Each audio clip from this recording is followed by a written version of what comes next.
सो जिस चीज़ का आपको इंतज़ार था वो फाइनली वो नोटिफिकेशन वो जॉब आपके सामने है। तो फाइनली रेलवे का ग्रुप डी का फॉर्म आ चुका है और जिसकी डेट जो फॉर्म फिलिंग की डेट है वो 23 तारीख से ऑलरेडी स्टार्ट हो चुका है और क्लोजिंग डेट है वो है 22 फरवरी। तो आपके पास पूरा एक महीना है अभी, लेकिन मैं रिकमेंड करूँगा कि आप जल्द से जल्द फॉर्म भर दें ताकि आपको लास्ट मोमेंट का वेट ना करना पड़े, क्योंकि लास्ट मोमेंट में काफ़ी कुछ कम्प्लेक्सिटीज आ जाती हैं, सर्वर पर लोड बढ़ जाता है, तो कभी कभार हम लोग फॉर्म नहीं भर पाते हैं। और आपको जो फ़ी पेमेंट का जो आखिरी तारीख है वो है 24 तारीख, और 24 तारीख के बाद इसके बाद आपको एक चांस भी मिलेगा। अगर आपने कोई गलती कर दी है फॉर्म फिल करने के बाद तो आप वहाँ पर करेक्शन भी कर सकते हैं, लेकिन आपको याद रखना होगा करेक्शन के लिए आपको एडिशनल पैसे देने होंगे, एडिशनल चार्ज देना होगा। तो मेक श्योर कि आप जब भी फॉर्म फिल करें तो फॉर्म को अच्छे से बार बार पढ़कर अच्छे से फिल करें, गलती ना करें, ताकि आपको करेक्शन के लिए एडिशनल फ़ीस ना देनी पड़े। दूसरी चीज़ हम बात करेंगे कि इसमें वैकेंसी कितनी है। तो अभी जो वैकेंसीज आई हैं वो आई हैं 32,438। तो ये बहुत अच्छी गोल्डन अपॉर्चुनिटी है आप लोगों के लिए कि आप रेलवे का ये एग्ज़ाम निकालें, और 32,438 वैकेंसी कभी कभी ही आती हैं रेलवे में। तो that is a very good opportunities for you, जिसमें आपका जो पे है वो अभी 18,000 है। अभी 7th पे कमीशन है, जब 8th पे कमीशन होगा तो ये फिर 34 के अराउंड हो जाएगा, 34,000।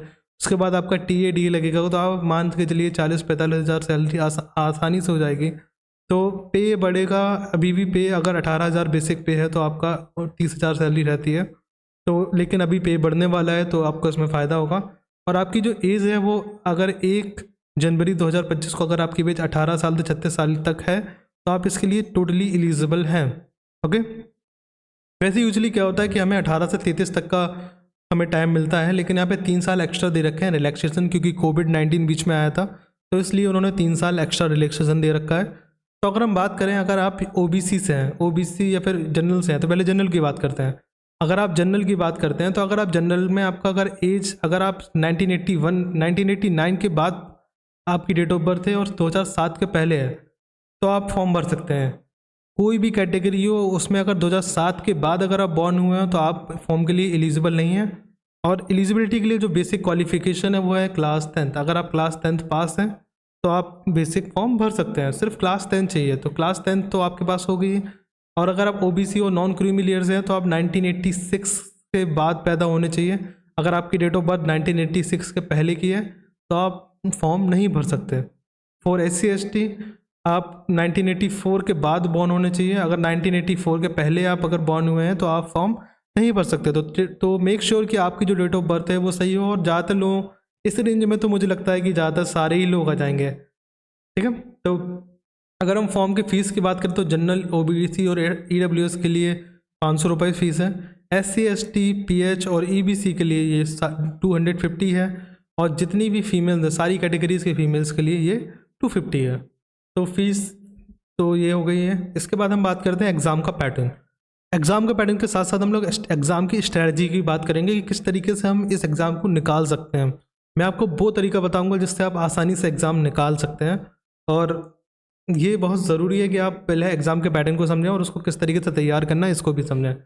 तो पहली चीज़ मैं आपको बता दूं कि यहाँ पर 1/3 की माइनस मार्किंग हुई, 1/3 की नेगेटिव मार्किंग होगी। मतलब क्या होगा, मान लो आपने 3 क्वेश्चन सही करें, 3 क्वेश्चन गलत करें, तो 3 क्वेश्चन गलत करने पर आपको जो 1 क्वेश्चन सही होगा वो भी गलत हो जाएगा। तो 1/3 की माइनस मार्किंग का मतलब ये है। तो यहाँ पर टोटल 100 क्वेश्चन तो होंगे और सबसे ज़्यादा जो वेटेज है वो आपका रीजनिंग का है। 30 क्वेश्चन रीजनिंग का है। रीजनिंग के बाद मैथमेटिक्स का 25 क्वेश्चन होंगे, जनरल साइंस के 25 क्वेश्चन होंगे और सिर्फ 20 क्वेश्चन होंगे करंट अफेयर और जनरल अवेयरनेस से। तो आपको सबसे ज़्यादा फोकस करना है पहले ये दोनों सब्जेक्ट पे करना है, क्योंकि ये दोनों सब्जेक्ट से आपके श्योर 55 मार्क्स हैं।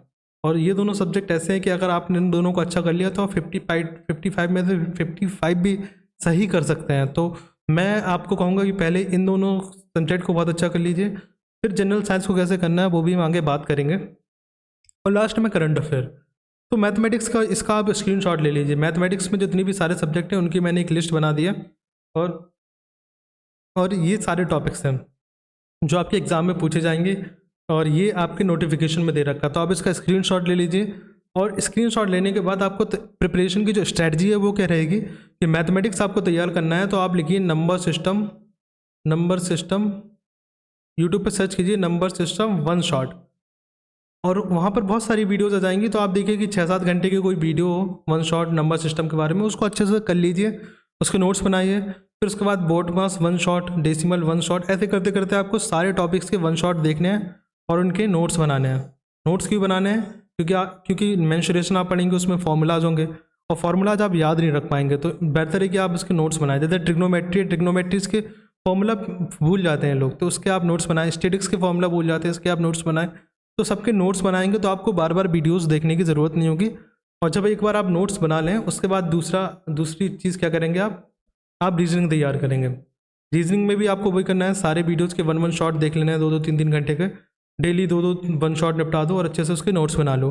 जब मैथ और रीजनिंग तो आपके दोनों कंप्लीट हो जाए, उसके बाद आपको देना है मॉक आपको देना है। जब मैथ रीजनिंग हो जाए तो आपको मॉक देना है, और मॉक को एनालाइज करना है। मॉक देने से ज़्यादा इंपॉर्टेंट होता है मॉक को एनालाइज करना। एनालाइज कैसे करते हैं मॉक को? जैसे मान लो मैंने एक मॉक दिया और मैंने देखा कि मेरे 55 क्वेश्चन जो मैथ और रीजनिंग से आ रहे थे, उसमें से मैंने 40 सही कर लिए, ठीक है। अब जो 15 क्वेश्चन गलत हुए हैं, तो हमें देखना पड़ेगा ये 15 क्वेश्चन किस टॉपिक से गलत हुए हैं, और फिर हम देखेंगे इस टॉपिक से गलत हुए हैं तो क्या मेरा ये टॉपिक वीक है, या फिर इस टॉपिक से ये टाइप मैंने पढ़ा नहीं है, तो इसका रीज़न देखना पड़ेगा कि ये क्वेश्चन तुमसे गलत क्यों हुआ है। तो जब हम उसका रीज़न देख लेंगे कि what is the reason behind कि ये गलत क्यों हुआ है क्वेश्चन, फिर हम अगर मान लो कि मेरा टॉपिक वीक है वो वाला, तो मैं क्या करूँगा, उसको दोबारा पढ़ूंगा, उसको रिवाइज करूँगा, अपने नोट्स से करूँगा। अगर नोट्स से करने के बाद अगर क्वेश्चन सॉल्व करा तो ठीक है, अगर तब भी सॉल्व नहीं हो रहा तो हम क्या करेंगे, मैं फिर वो क्वेश्चन को गूगल में डाल दूंगा या फिर कहीं पे डाल के उसको दोबारा रिवाइज करूँगा। जब दोबारा रिवाइज करूँगा तो फिर मैं देखूंगा वो क्वेश्चन हो रहा है या नहीं हो रहा। तो मतलब एक एक क्वेश्चन को हमें इस तरीके से करते हुए चलना है। और जब आप ऐसे 15 से 20 मॉक लगा लेंगे तो you will get the confidence, मतलब आपके जो 40 नंबर आ रहे थे वो ऑटोमेटिकली 50 में कन्वर्ट हो जाएंगे। और फिर ऐसे ही आपको मॉक करते करते आप 50 से 55 तक पहुँच जाएंगे। और ये 50 से 55 तक पहुँचना बहुत आसान है, क्योंकि मैं पर्सनली इस तरीके से ही मैंने तैयारी की है, और मैं भी ऐसे ही 30 से लेके 50 तक ऐसे ही पहुँचा हूँ, मॉक को देख के एनालाइज करके रिवीजन करके। मॉक एनालाइज रिवीजन ये होता है, MAR पैटर्न होता है। पहले हम मॉक देते हैं, फिर उसको एनालाइज करते हैं। एनालाइज में मुझे पता चलता है वीक टॉपिक्स कौन से हैं। वीक टॉपिक्स को मैं रिवाइज करता हूँ, और फिर रिवाइज करने के बाद फिर मॉक देता हूँ। तो ये होता है MAWR पैटर्न, MAWR। तो mock, analyse, weak topics and revision. तो अब जब ये साइकिल बार बार चलती रहेगी, then you will become excellent in math and reasoning. अब हम बात करते हैं जनरल साइंस और जनरल अवेयरनेस की। तो जनरल साइंस के लिए आपको क्लास 9th 10th और I would suggest 8th class की NCERT को लोग अंडररेट करते हैं, तो 8th क्लास की NCERT भी आप पढ़ लीजिए, क्योंकि कभी कभार 8th क्लास की NCERT से भी कई सारे क्वेश्चन आ जाते हैं। तो क्लास 8th 9th 10th की साइंस की NCERT आप अच्छे से उठाइए और उसको पढ़िए, और उसके नोट्स अगर आप चाहें तो बना सकते हैं, नहीं तो आपको ऑनलाइन नोट्स मिल जाएंगे कई सारे टीचर्स। इवन अगर आप चाहें तो क्लास 8th 9th 10th की जो वीडियोस हैं वो आपको यूट्यूब पे मिल जाएंगी। एक चैनल है मैग्नेट ब्रेन्स नाम का चैनल है, उन्होंने काफ़ी अच्छे तरीके से हर एक टॉपिक को पढ़ा रखा है। तो magnet brains class 8 chapter 1 class 8 chapter 2 ऐसे करते करते उनकी सारी वीडियोस देख लीजिए, और उसके नोट्स अगर या तो वो पेड नोट्स प्रोवाइड करते हैं, अगर आप खुद से बना सकते हैं तो खुद से बना लीजिए। तो उससे क्या होगा कि आपके नोट्स हो जाएंगे और आपको बहुत अच्छे से समझ में आ जाएगा। और अगर आप खुद NCERT पढ़ सकते हैं तो खुद पढ़िए, कोई उससे में प्रॉब्लम नहीं है। जनरल अवेयरनेस और करंट अफेयर के लिए कोई भी एक मंथली करंट अफेयर मैगजीन या फिर डेली कोई करंट अफेयर की कोई वेबसाइट हो, उससे आप देख सकते हैं और उसको डेली पढ़िए। और स्पेसिफिकली इसमें आपको सारा दुनिया भर का करंट अफेयर नहीं पढ़ना है, आपको पढ़ना है science and technology, sports, culture, personalities, economics, polity and any other subject of importance, मतलब इंपॉर्टेंट कोई टॉपिक हो वो। तो आपको देखना है कि आप सिलेबस के अंदर ही रहें, सिलेबस के बाहर मत जाएं।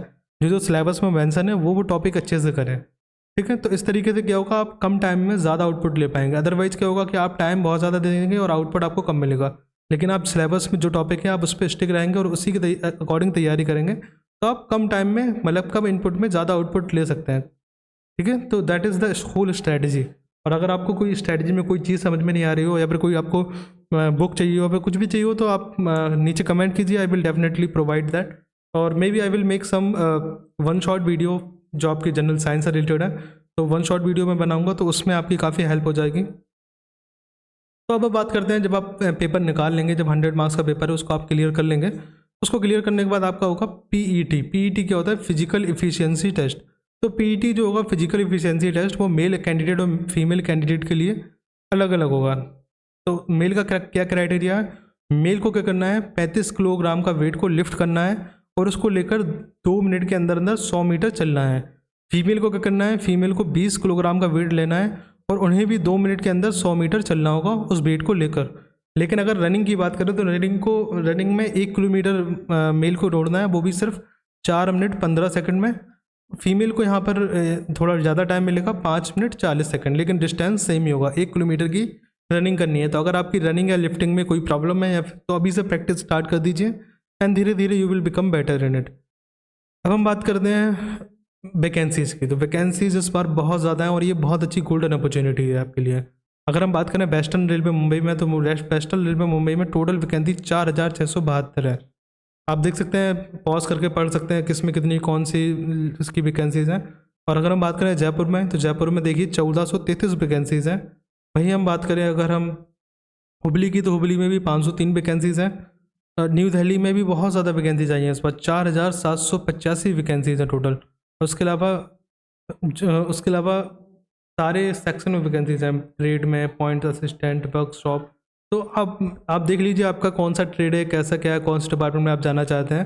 तो देख के आपको ये अपॉर्चुनिटीज़, ये मौके कभी कभार ही आते हैं और आपको पूरी कोशिश करनी चाहिए कि आप इस बार इस एग्ज़ाम को निकालें और अपनी जो सरकारी जॉब है वो कंफर्म करें। फिर उसके बाद गोरखपुर में आप देख सकते हैं, गोरखपुर में भी 1370 जॉब है। गोरखपुर के बाद कोलकाता में भी 1817 जॉब है। मुंबई में 3244 जॉब है और प्रयागराज में 2020 जॉब है। तो जोन आप बहुत सोच समझ के सिलेक्ट कीजिएगा। जोन सेलेक्ट करने के लिए आप 2 चीज़ें देख लेना। पहली चीज़ नंबर ऑफ़ वैकेंसीज़ और दूसरी चीज़ दूसरी चीज़ हो गया आपका कि आपके घर से, मतलब जो प्रॉक्सिमिटी है, मतलब डिस्टेंस है आपके घर से, वो कितना है।